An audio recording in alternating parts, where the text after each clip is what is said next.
That's what you were picking up. Excellent.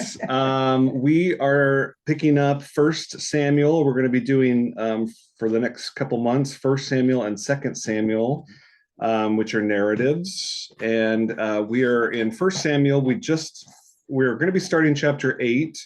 We breezed through 5, 6, and 7, which were these diversions about the Ark of the Covenant and the kind of back and forth with the Philistines, hot potato. Philistines got more than they bargained for, holding on to that ark, and were punished thusly. And then it ended with Samuel, kind of a fast forward or flash forward for those taking the Lost class. Flash forward to Samuel's whole life and how he became a judge for many, many, many years. And now we pick back up with the narrative, almost kind of somewhat where we left off, even though time has passed. And we're going to pick it up with this section, which is in the NRSV, which my subheading says, Israel demands a king. And this would be a new thing for Israel. So I'm going to read from the NRSV.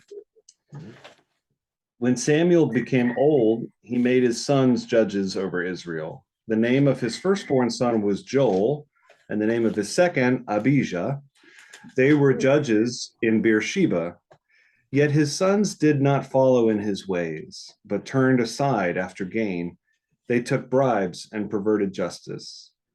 Then all the elders of Israel gathered together and came to Samuel at Ramah and said to him, "You are old, and your sons do not follow in your ways. Appoint for us then a king to govern us like other nations." But the thing displeased Samuel when they said, "Give us a king to govern us." Samuel prayed to the Lord, and the Lord said to Samuel, "Listen to the voice of the people and all that they say to you.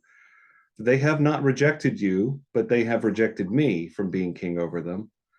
Just as they have done to me from the day I brought them up out of Egypt to this day, forsaking me and serving other gods, so also they are doing to you. Now then, listen to their voice. Only you shall solemnly warn them and show them the ways of the king who shall reign over them." So Samuel reported all the words of the Lord to the people who were asking him for a king. He said, "These will be the ways of the king who will reign over you. He will take your sons and appoint them to his chariots and to be his horsemen and to run before his chariots.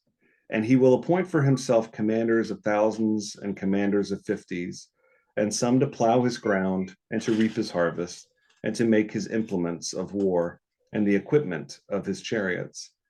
He will take your daughters to be perfumers and cooks and bakers. He will take the best of your fields and vineyards and olive orchards and give them to his courtiers.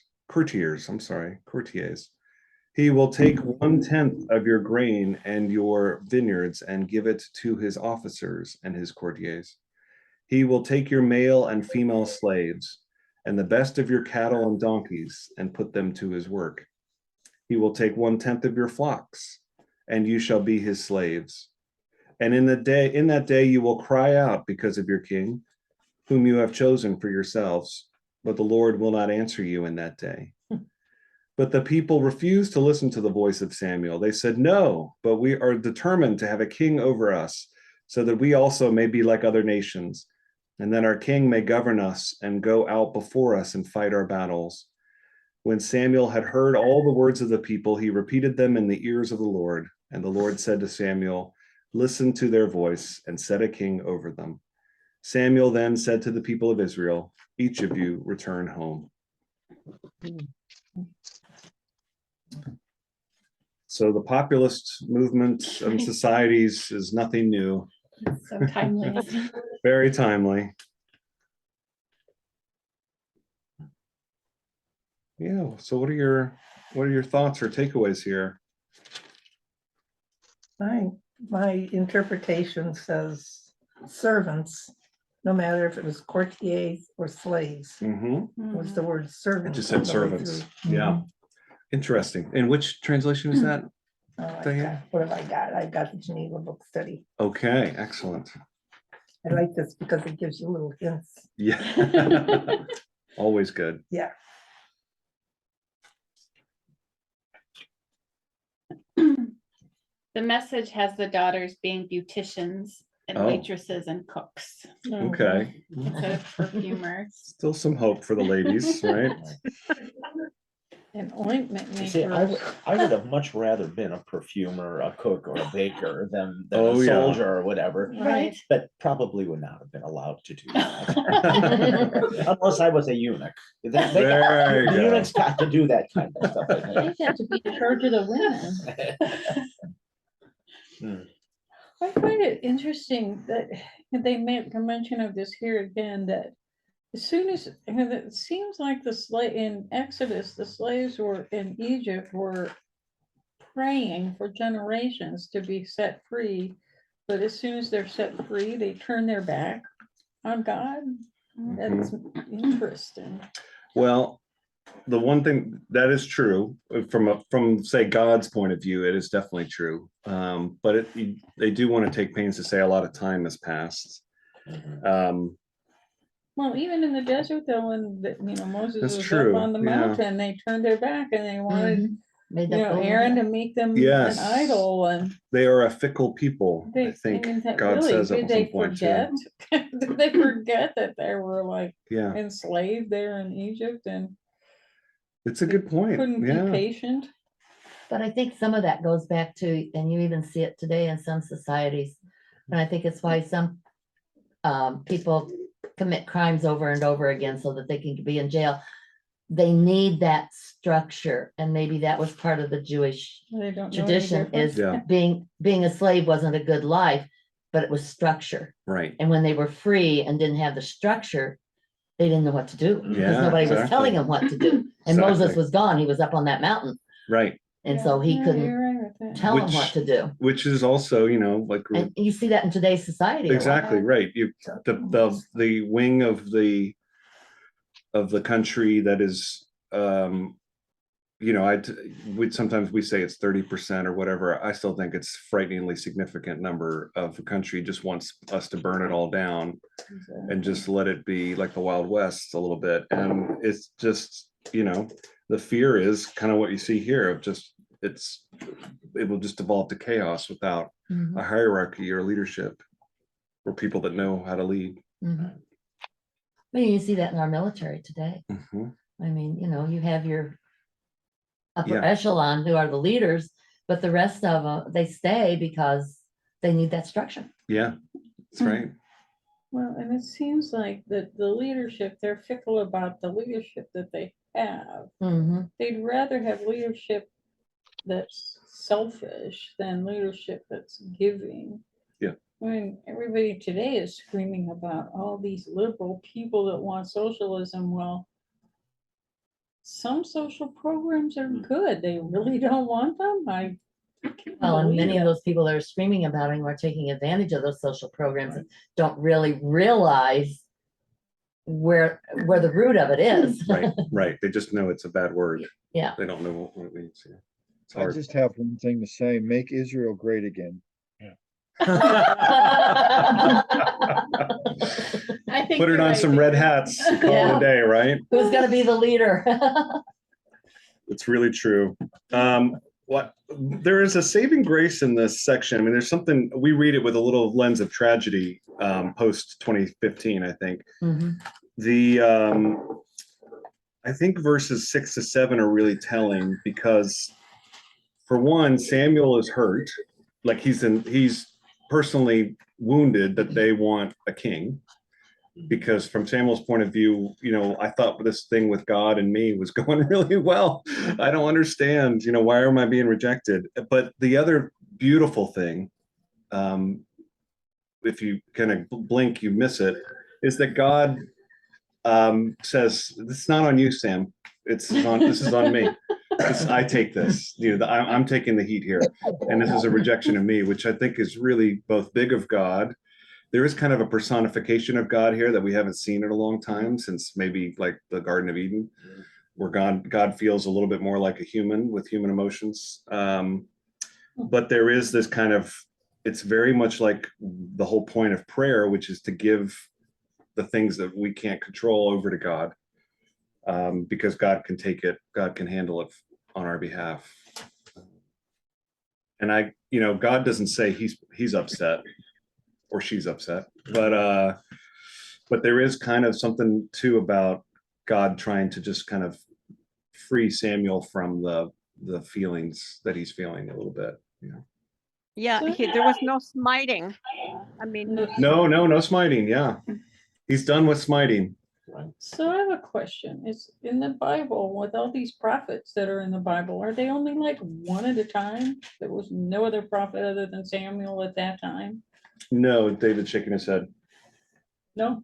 Well, at this time, he was the first of what was considered kind of the line of prophets. But there were prophets that were contemporaneous of one another. Some were in the northern kingdoms and in some in the southern kingdoms. But at this particular time, this was not the time when the prophets were particularly active. So this was kind of preceded that time. Yeah. Samuel was basically the only gig in town, really. Yeah, basically of importance. Don't you have to wonder that if Samuel's sons had not been corrupt, Yeah, if they had not, inspired injustices and whatnot, that maybe there would not have been a request for a king. yeah, it's a great point. I mean, if things were going well in that aspect, but Yep. they weren't. I think That's a about great point. Eli's sons were corrupt, Yes. Mhm. and he didn't just say, let's give him a king. Everyone got smoted. Right. Smited, Smitten. smitten. Smatted? Yes. That's another question that Smattered. came up for me, is That's a that good point. just a chapter or two ago, the Philistines absolutely decimated Yeah. the Israeli army, the Jewish army. And then they turn right around and maybe it was all those hemorrhoids that the Philistines were. Exactly. I think that was just the most Bizarre. bizarre thing.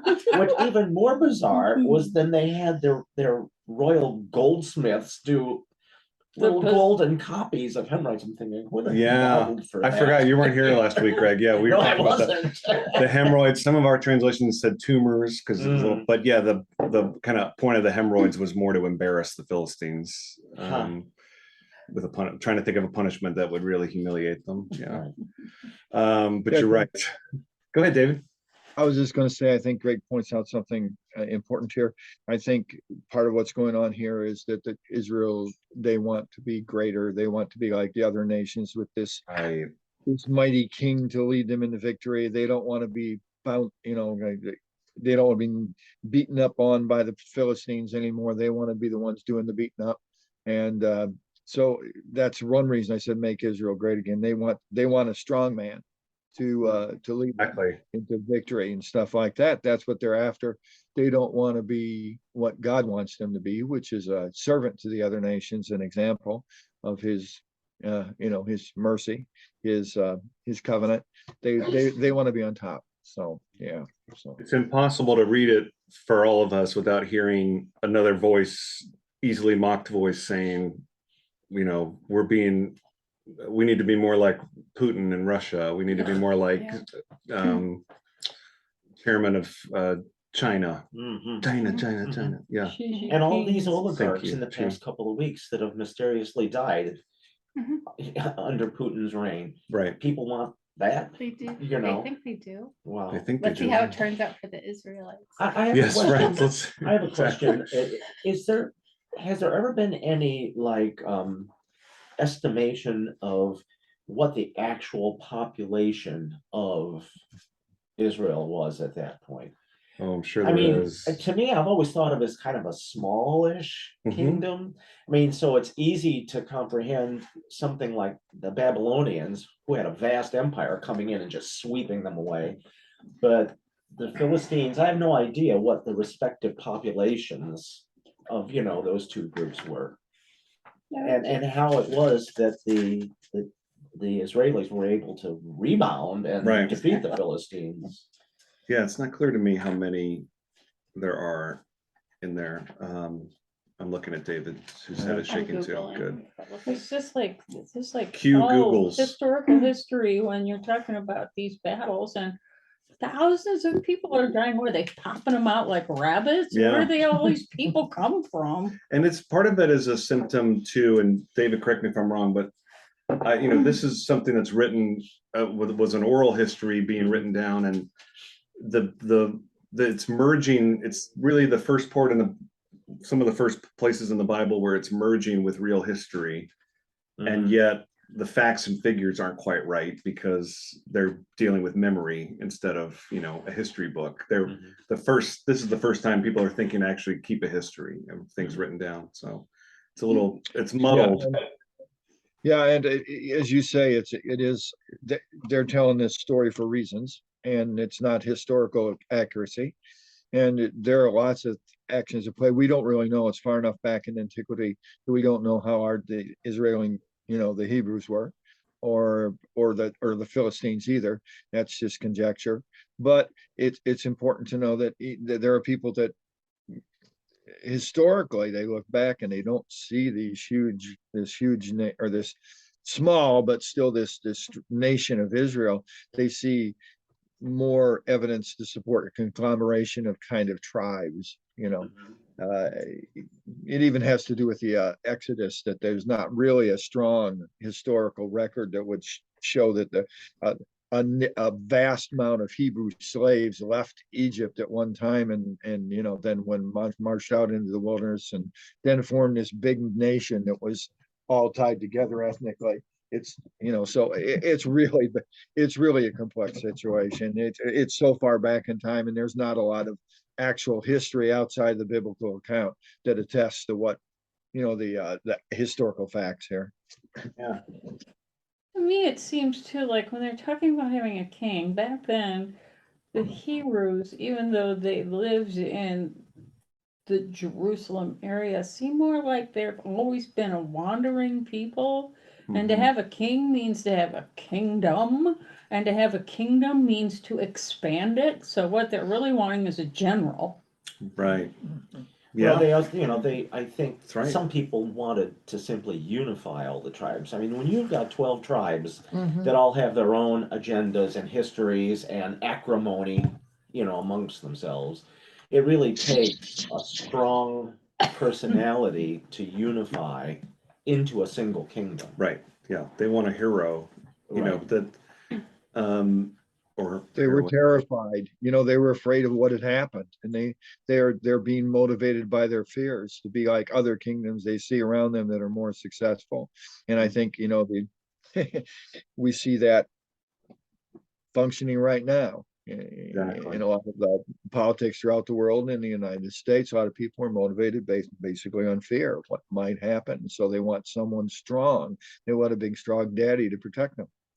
Right. Well, and I realize the Bible is talking in the perspective of the Hebrews, but the Hebrews seemed like they were getting taken into slavery all the time, where you don't hear about the Philistines being taken into slavery. They're just defeated, or the Egyptians are just defeated. You don't hear about them gathering this whole Egyptian nation into slavery, but again and again and again, the Hebrews are taken into slavery. Well, I think you nailed it. I think it's just because of that perspective, because I'm quite certain the spoils of war are always taking captives into slavery.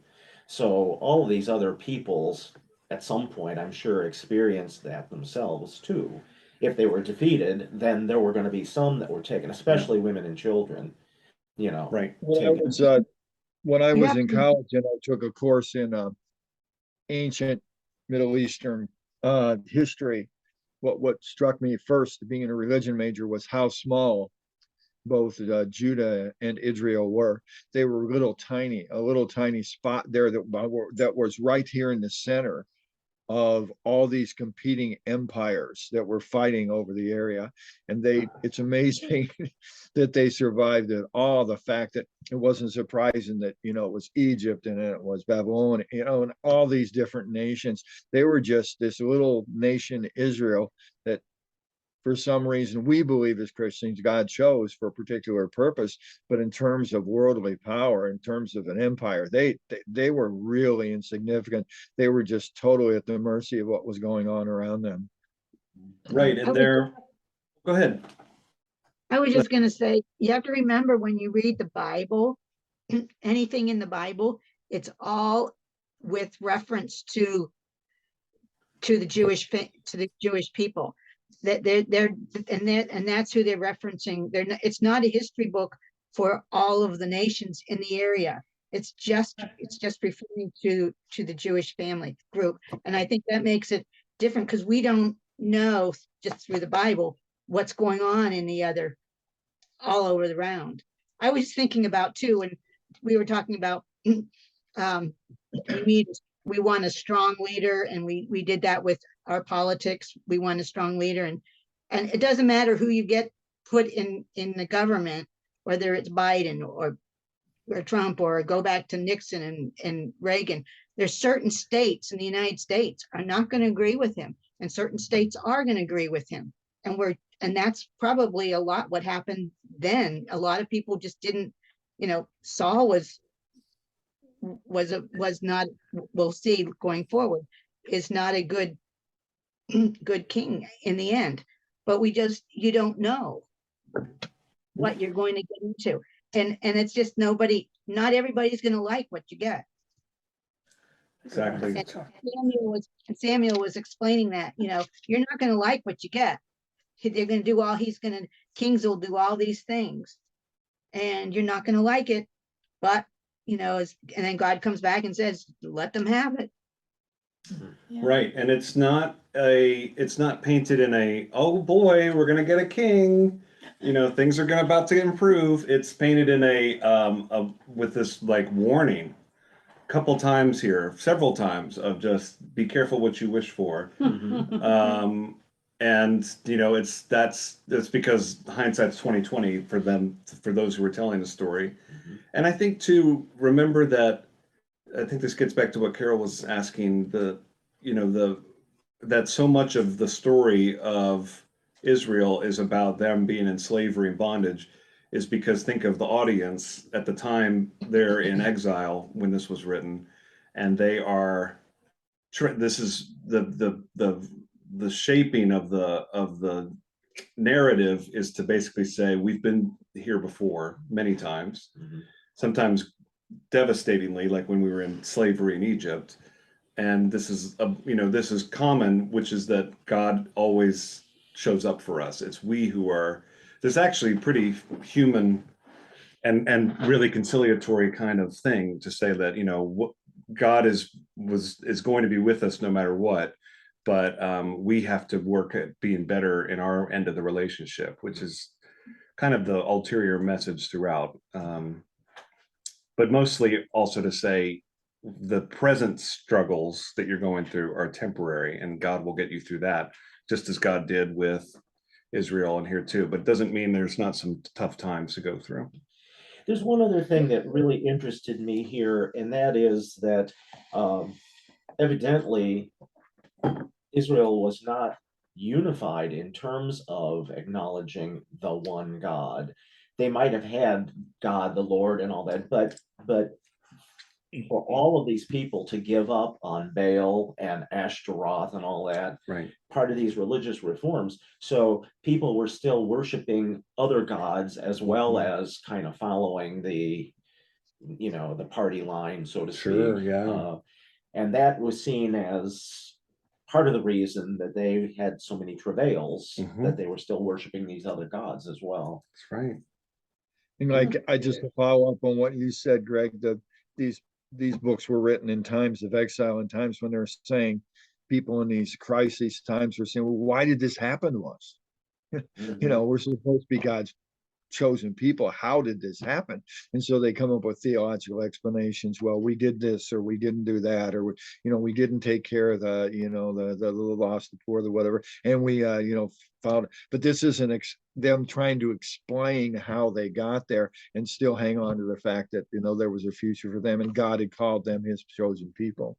It's a very difficult time. It's a lot of anguish trying to explain how they got there, and then trying to, as you say, get a hold of some hope that it's gonna be better, that God is going to, if we do what we're supposed to, God is going to rescue us. Exactly. which, like in all of Scripture, is based on a truth that we all uphold, that God will get us through the difficult times in our lives, even if the details, the numbers, the dates, the amount of soldiers, Mhm. the notion of God speaking directly to Samuel, even if those things are in dispute, those details, it's the truth is nevertheless true, Mhm. that we believe God will get us through. Mhm. God will get us into chapter 9 next. Who would like to read chapter 9? Or a part of chapter 9, it's a bit longer. Maybe, I'll go. Go ahead. Okay, Mary, go ahead. I've yeah, done go it ahead, Mary, before. we haven't heard from you in a while. How about verses 1 to 14? Okay. My glasses were broken in Michigan, so I might be a little slow here being able to do it, but That's fine, we'll just pretend it's a different translation, right? There was a wealthy man from the tribe of Benjamin named Kish. He was the son of Abiel, son of Zeror, son of Bechorath, son of Aphiah, a Benjamite. He had a son named Saul, who was a handsome young man. No one in Israel was more handsome than Saul, and he stood head and shoulders above everyone else. When the donkeys belonging to Saul's father Kish were lost, Kish said to his son Saul, "Take one of the servant boys with you and go look for the donkeys." So he traveled through the highlands of Ephraim and the land of Shalishah, but they didn't find anything. They traveled through the land of Shalim, but still found nothing. So they crossed back into the land of Benjamin, but they still couldn't find the donkeys. When they came to the territory of Zuph, Saul said to the boy who was with them, "Let's go back before my father stops worrying about the donkeys and starts worrying about us." But the boy said to him, "Listen, there's a man of God in this town. He's famous. Everything he says actually happens. So let's go there. Maybe he'll be able to tell us which way we should go." Saul said to his young boy, "But if we go, what should we bring to the man? The food in our bags is all gone. We don't have any gift to offer the man of God. Do we have anything?" "Here," the boy answered Saul, "I've got a quarter shekel of silver. I'll give that to the man of God so he tells us which way to go." Earlier in Israel, someone going to consult with God would say, "Let's go to the seer," because the people who are called prophets today were previously called seers. Saul said to the boy, "Great idea. Let's go." So they went into the town where the man of God lived. They were going up the hill to the town when they met some young women coming out to draw water. "Is the seer here?" they asked him. "He's just ahead of you," they answered. "Hurry up. He has just come to town because there is a sacrifice today for the people at the shrine. You'll find him as soon as you enter the town, before he goes up to the shrine to eat. The people won't eat until he gets there because he must bless the sacrifice. Only after that can the invited guests eat. Now get going because you'll find him immediately." So Saul and the boy went up to the town, and as they entered it, suddenly Samuel came toward them on the way up to the shrine. Is that 14? Yes. That's a Okay. great stop, perfect. All right, kind of a shift in storytelling in some ways. It kind of almost like turns into like folklore a little bit, and the perspective switches too. So I find it really cinematic almost. It's kind of like there was a nice dissolve or fade to black as the people of Israel are shouting to Samuel, "Get a king," and he's like, "All right," and then it like closes, and then suddenly you get this delightful little story of Saul, who is, we forget all these things because of his successor David, handsome, tall, dark, handsome, Mhm. right? Loves his servant boy, Mm. trusts him. Good idea. You're right. And we were all laughing, Mary, because you were reading it perfectly. Because there is something really cute, almost comical about it. they're going looking for donkeys, but what they're gonna end up finding is, you know, a kingdom, basically. Oh. The funny line is, if we don't get back, they're gonna be looking for us instead of the donkeys, yeah. Yeah. What are those two up to? Right. Any other thoughts, anybody, or things stuck out to you? This unnamed man of God, Yeah, is he ever named? Or? well, it's Samuel, yeah, Oh, yep, that, that's it, yep. oh. okay. Yeah, no, that's right, good, that's what they were trying. They were Okay. trying to ratchet up the suspense, I yeah, see. so you're like, Okay. who is this man of God? That's what I meant by, Okay. it's like the storytelling shifted and now you're seeing it from Saul's angle, going, I oh, I see. heard there's this prophet, this Okay. guy of God to Ah. go find, and now they've just happened upon him, so. Wow. I find it funny, I find it interesting that the first candidate is for king is a man of privilege. Hmm. And then they shift down to a lowly shepherd boy. Yeah, a lot of trial and error Mhm. in the history of Israel, right? Try the warrior and then go, but then, you know, what is David, you know, not to jump ahead in the story, but David will prove his mettle by, you know, basically a warfare act, killing Goliath, so. And Goliath was a Philistine, right? And Goliath, which we've those established, Philistines were back at the heel. yep, the hemorrhoids did not do it. Yeah. Made it- As we I go haven't along, read that chapter. I'll have to go back and see about these hemorrhoids. I didn't Yeah, know. it's a treat, 5 to 6, I think, chapter Yeah. 5 and 6. Yeah. as we go along, we'll find out that David may not been quite as tall as Saul, but he was still really, really hot. You know, Yeah. So they say. they're not pulling some schlub off the off the pasture, you know, so. It's, you've got to look the part. That's very key here. And yes, exactly. David will be described as ruddy, but right now, you know, Saul's handsomeness is basically the known Israel. You know, and all of known Israel, Saul is the handsomest, No, the handsomest. most handsome. Yeah. But look at our politicians today. Well, right. Yeah, we go for I mean, that. we go for the charisma and all that kind of stuff. We do. We do. Right. I read somewhere one time that they said that a lot of people who go to the polls don't know anything about the candidates, but they go there and they voted. A lot of them voted for Bush because he was more handsome than Gore. No doubt. I don't think No so. doubt. It's Oh, I have to disagree. it happens a lot. There was a lot of, you know, Chris Matthews. He was kind of canceled for. Yeah.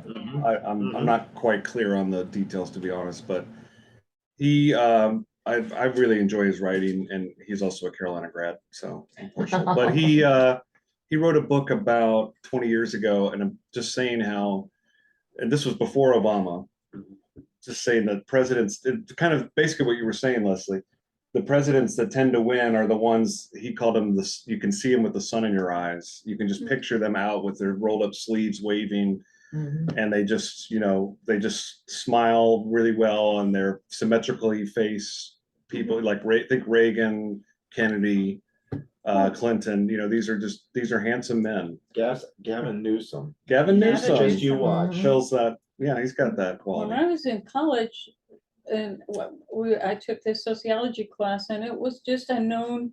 I mean, they had studied this, that people that are not good looking, people that are quite overweight, do not succeed as well, and our people don't look at them and think, oh, that person's gonna, you know, go somewhere. They always put them down. So if you're overweight or you're not as good looking, your chances of rising in the stratosphere of society are much harder for you, Yeah, because people have already got in their head that you're gonna fail.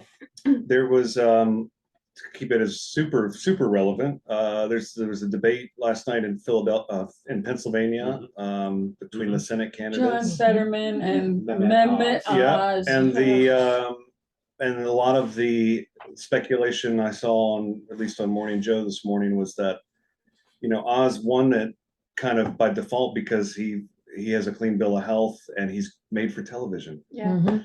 I mean, and this just, some of them are going like, why did Fetterman agree to this debate? Yeah. Because he's not clearly healthy. Not that that disqualifies him, don't get me wrong, but that, he's just going to appear to be unwell compared to Oz, who has done this for 20 years or so, been on TV. So it's just it's just funny how the politics hasn't really changed That in was so 3,000 or unfair. 4,000 years. That was It's so unfair. yeah. Yeah, Now, definitely. I will say the only person that doesn't go with is Lincoln. Lincoln was Oh. not Yeah. was not Oh, he's not an attractive man, No Yeah, TV back then, but he was tall. But Lincoln won, so. no TV back then. He Yeah. did. It wasn't a landslide for Lincoln, Mm-mm. and it was close. And he was as much a reaction to which was also a thing in politics and here in Scripture, which is the people want a new toy. And we had in 1860, we were getting over the worst presidency at the time, probably still one of the worst presidencies, James Buchanan, which Mhm. basically he just let the Civil War happen on his watch. Right. And I think that's probably how Lincoln won, was just a reaction to that, in the same way that any of our presidents today are kind of picked by a reaction to the previous one. Rubber Well, band. and It'd be interesting there with were the three next- candidates too, and it wasn't as media centric as it is now. But Right. yeah, so there were a lot of things that worked together that gave us President Lincoln, which was a fortunate thing to have happened. But yeah. Yep. And then even I know we're completely off course, but I just love presidential trivia. But they there was no internet, so the photo of Lincoln that ran in the papers when he won was picked up by a little girl in Illinois, I guess, who wrote a letter saying, "Mr. Lincoln, grow your whiskers out." Yeah. And so he's like, "All right, good idea." So there you go. Mhm. Wow. Never look back. All right. On that note, back to the Bible, verse 15 to the end of the chapter. Would someone else like to read? I guess Leslie was going to read, right? That's fine, I can. I'm reading out of the NRSV. Well, that's fine. Great. Thank you.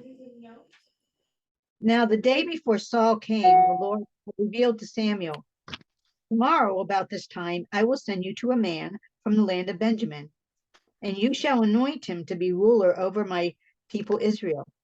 He shall save my people from the hand of the Philistines." No, you know what? I'm reading the wrong. Am I reading the Oh, wrong? no, thing? you're right. That's fine. You're right. Okay. All right. "For I have seen the suffering of my people, because their outcry has come to me." When Samuel saw Saul, the Lord told him, "Here is the man of whom I spoke to you. He is who shall rule over my people." Then Saul approached Samuel into the gate and said, "Tell me, please, where is the house of the seer?" Samuel answered Saul, "I am the seer. Go up before me to the shrine. For today you shall eat with me, and in the morning I will let you go and will tell you all that is on your mind. As for your donkeys, they were lost 3 days ago. Give no further thought to them, for they have been found. And on whom is all Israel's desire fixed, if not on you and all your ancestral house?" Saul answered, "I am only a Benjamite, from the least of the tribes of Israel, and my family is the humblest of all the families of the tribe of Benjamin. Why then have you spoken to me in this way?" The Lord told Saul and his servant boy, and brought him took Saul and his servant boy and brought him into the hall, and gave them a place at the head of those who had been invited, of whom there were about 30. Take care. And Samuel said to the cook, "Bring the portion I gave you, the one I asked you to put aside." The cook took up the thigh and what went with it and set them before Saul. Samuel said, "See, what was kept is set before you. Eat, for it is set before you at the appointed time, so that you might eat with the guests." So Saul ate with Samuel that day. When they came down from the shrine into the town, a bed was spread for Saul on the roof, and he lay down to sleep. Then at the break of dawn, Samuel called to Saul upon the roof, "Get up, so that I may send you on your way." Saul got up, and both he and Samuel went out into the street. As they were going down to the outskirts of the town, Samuel said to Saul, "Tell the boy to go on before us, and when he has passed on, stop here yourself for a while, that I may make known to you the word of God." Thank you.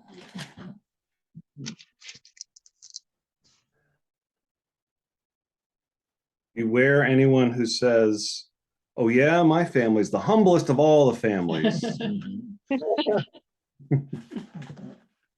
Pride. Exactly. In this Bible, it doesn't actually say the humblest, or it just says the smallest tribe in Oh, Israel. okay. There you go.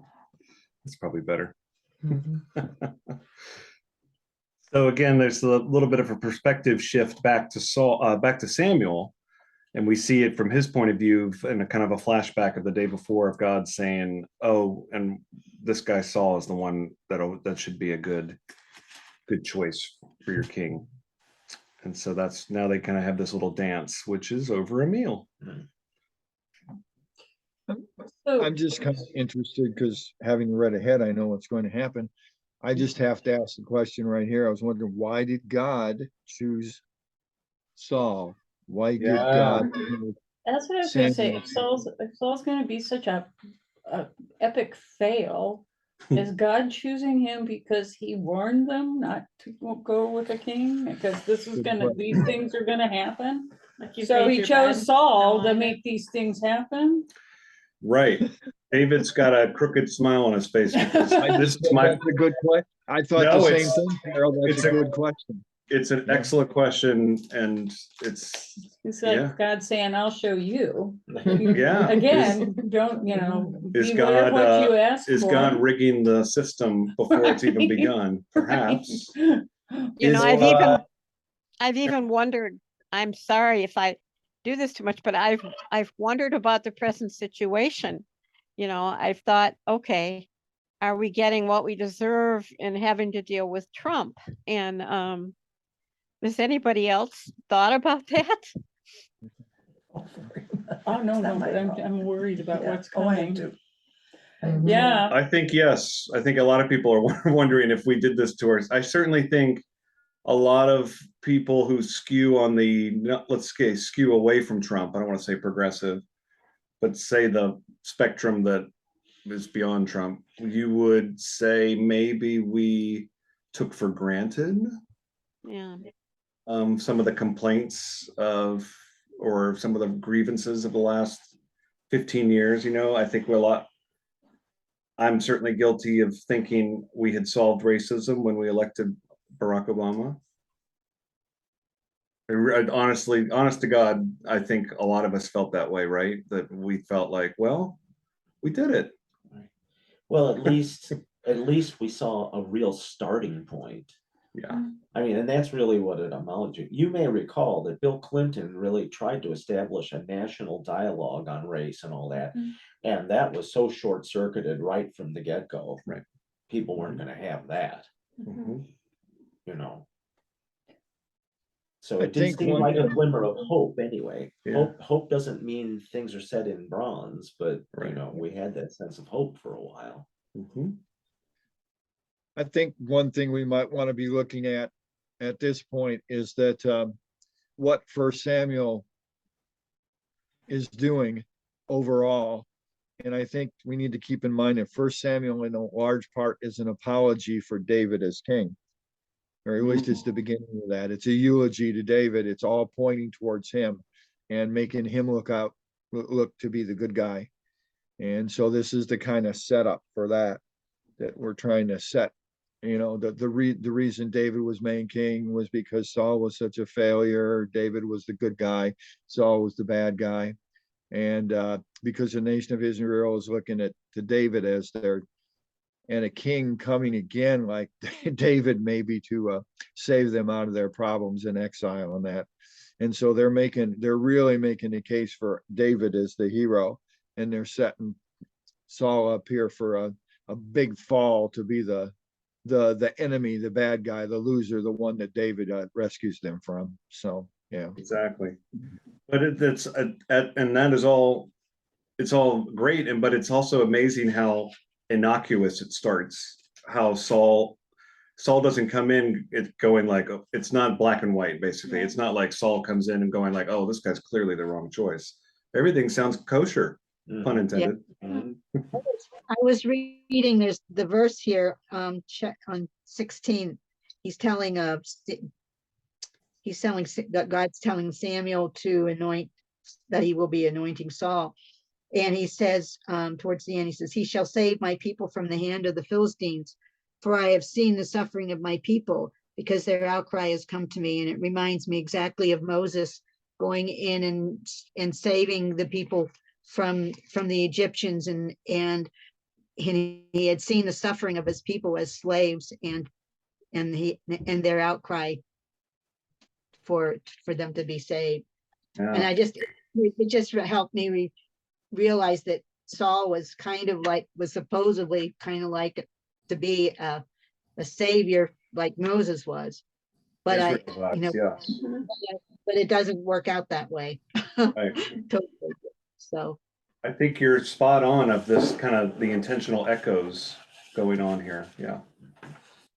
Others? and then and just like we were saying though, that's what God is saying that he chose Saul to do. But in a final analysis, Saul doesn't really do that. Not Right. entirely. It's up to David to do that. So this could bring up some questions about the omniscience and the providence of God. If you Well, look right. at it And that was the other thing embedded in your question is was God blindsided somehow? And I'm not here to answer that for you. Go ahead, Brendan. No, I think that's a really good point, and kind of even coming back to that, God was kind of like, yeah, this is what you get. I'm not sure it's quite like that, because there's one perfect king, and that's God. And God makes that clear earlier on. And Saul, David, whomever, they're never going to be a perfect king. They're always going to make mistakes because they're human. And I think that's kind of what this is getting at a little bit is, or at least what I hate to use it in this way, but the character of God, because God is characterized in this book. Yeah. The character of God is very much resigned to this idea that, okay, well, you're rejecting a perfect king, so here you go, I'll give you a king, and it's not going to be perfect and you're not going to be happy, but here you go anyway. Exactly. Yeah. Which goes back to what we were saying at the beginning, which is this is a distinctly different portrait of God that we have not seen in a long time in scripture. It's been really since Genesis, where God was so personified. What's the word? Anthropomorphized. Yes.